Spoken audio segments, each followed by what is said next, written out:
Wow, it has been exposed how Boko Haram fighters have been training Fulani herdsmen and collecting taxes as well. Wow, I don't know, like I say, or like I normally say, I don't know where this is going to end. Remember yesterday that Sheikh Gome was saying that the government should give amnesty to Boko Haram so that the end of insurgency in the country would actually end. But that is not the solution. But now that we are hearing that they are already training more people, especially the Fulani herdsmen, what exactly are we expecting? This is not the first time. Remember all these Fulanis terrorizing people? Some of them have been trained by Boko Haram terrorists, but they are just yet to, they are yet to like manifest some of the behaviors because the environment is not conducive enough for them to really explore.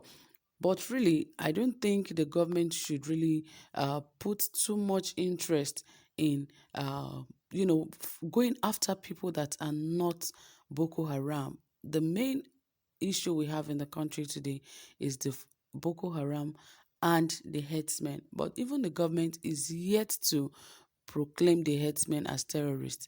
But they are terrorists because some of the people that were actually out of Boko Haram then, I remember some of them saying that some of these guys that these Boko Haram are training are Fulanis, that they don't even speak Hausa, that they speak Fulfide.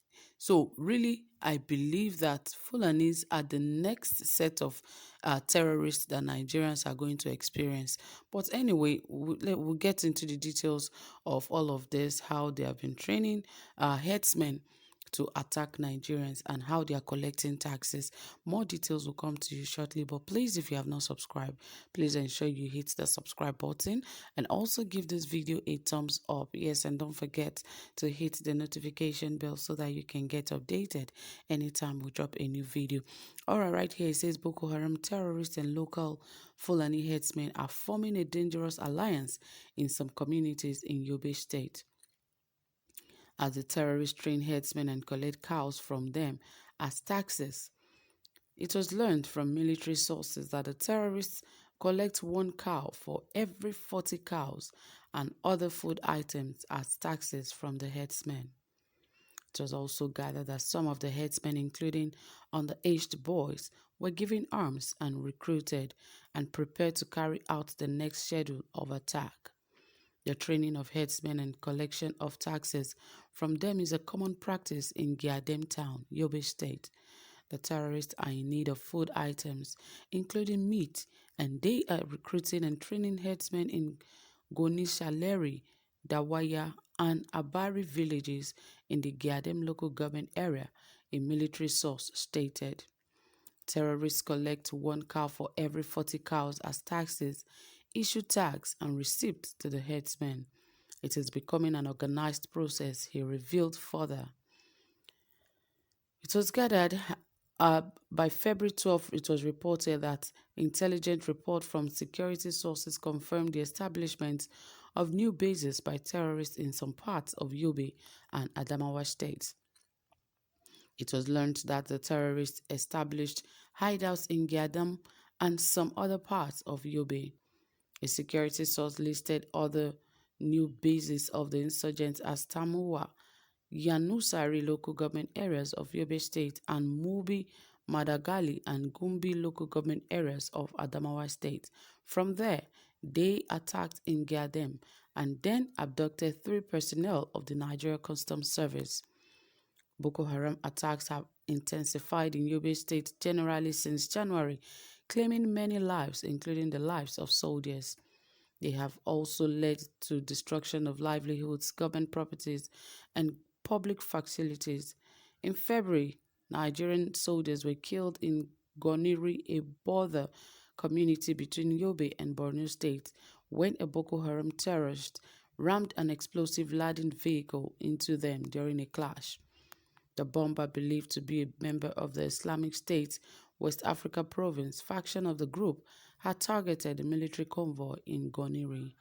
Only last week, the insurgents attacked Katako community in Gudba local government area of Yobe State, when with heavy gunshots causing residents to flee. They burnt down a primary school and a health care center located in the community. Obviously, you can see how these guys are really flourishing in Nigeria. Why?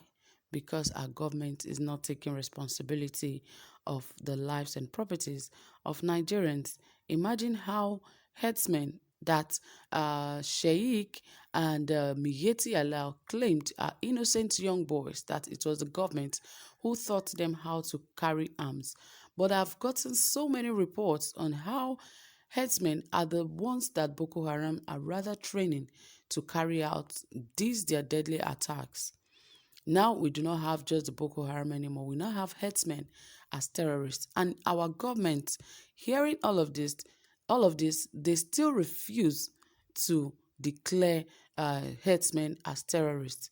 It is heartbreaking, and it is deafening that a society like Nigeria, or a country like Nigeria, could be experiencing terrorist attack for over a decade, and there's still yet to be a solution to such kind of problem in the country. Imagine how these guys go about. They even pay taxes. They buy 4 cows from them and they collect one as tax, and they even give out receipts. This is coming from a military officer. And because some of them knows this thing, that if they buy 40 cows, that one is given to them as tax. And they also buy other food items. And they tell us that these guys are faceless, that they are nowhere to be found. Who said that? These guys are in those forests, and our governments know where they are. The only painful part is that they keep giving false reports about all that is happening. That is why we're here today. Because if they give the correct information, then we'll not be here. Rather, they are going after journalists, going after people that are giving right informations about what is going on. Is that the bone of contention? Let's do away with terrorism in the country. Let's fight them and let that go. Instead of going about running after journalists saying that whatever thing they saw, that it was a lie, that it is fake news, and so on and so forth. That is not the main issue. Let us fight issues where they are. We shouldn't be chasing shadows in the name of saying that we're trying to fight all forms of fake news, and we're trying to fight insurgencies, when the main issue is when journalists even give you information of what is going on, the next thing you want to cover up that information so that the public, at the end of the day, say so the public will not panic. The public is already at panic because everyone is not safe in the country anymore today. Everyone is in the panic already. So really, they should take it as their responsibility to ensure that there's safety of life and properties in the country. So that is it, my dear people. Thank you so much for listening. Whatever you have to say, please drop it in the comment section, and also give this video a thumbs up. Do have a pleasant time. Bye for now.